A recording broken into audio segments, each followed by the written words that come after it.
لە کاتێکدا عێراق بە قۆناغێکی سەخت لە ناجێگیری ئابووری و سیاسیدا تێدەپەڕێت و ڕێژەی بێکاریش بەردەوام ڕوو لە بەرزبوونەوەیە، سەنتەرێکی سربەخۆی توێژینەوە لانیکەمی بژێوی خێزانەکان دەستنیشان دەکات.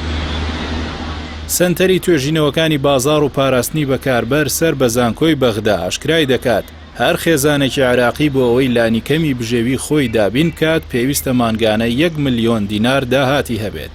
سەنتەرەکە زیاتر ڕوونی دەکاتەوە هەر خێزانێکی عێراقی کە لە 4 کەس پێک بێت، واتە باوک و دایک و 2 منداڵ، پێویستە مانگانە 1 ملیۆن دینار داهاتیان هەبێت تاوەکو بتوانن لانیکەمی بژێوی ژیان و ئەو کرێ و خەرجیانە دابین بکەن کە مانگانە لەسەر شانیان کەڵەکە دەبێت. سەنتەرەکە ڕەخنە لەو بڕەموچە و هاوکاریەش دەگرێت کە تۆڕی چاودێری کۆمەڵاتی بۆ خێزانەکەم دەرامەتەکانی عێراقی دابین دەکات و پێی وایە ئەو بڕە هاوکاریە بە هیچ جۆرێک بەشی پێویستەکانی ژیان ناکات.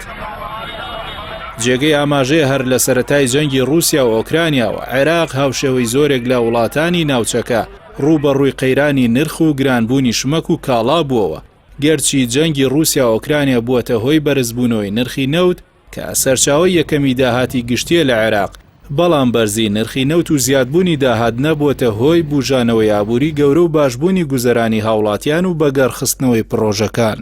ئەمەش بەهۆی گەندەڵی و بێپلانی و بەهەدەردانی بێشوماری داهاتی گشتی. لە مانگی حوزەیرانی ڕابردووشدا عێراق ژماری پێوانەی لە داهاتی مانگانی فرۆشتنی نەوت تۆمار کرد کە زیاتر لە 11 ملیارد دۆلار بوو. بە بەردەوامیش لە چەند مانگی ڕابردوودا داهاتی عێراق تەنیا لە فرۆشتنی نەوت سەر و 10 ملیارد دۆلاری مانگانە بووە. لەگەڵم داهاتە زۆرەش لە ئێستادا ڕێژەی بێکاری لە نێو گەنجانی عێراق بە لە 40 دەخەمڵێنرێت.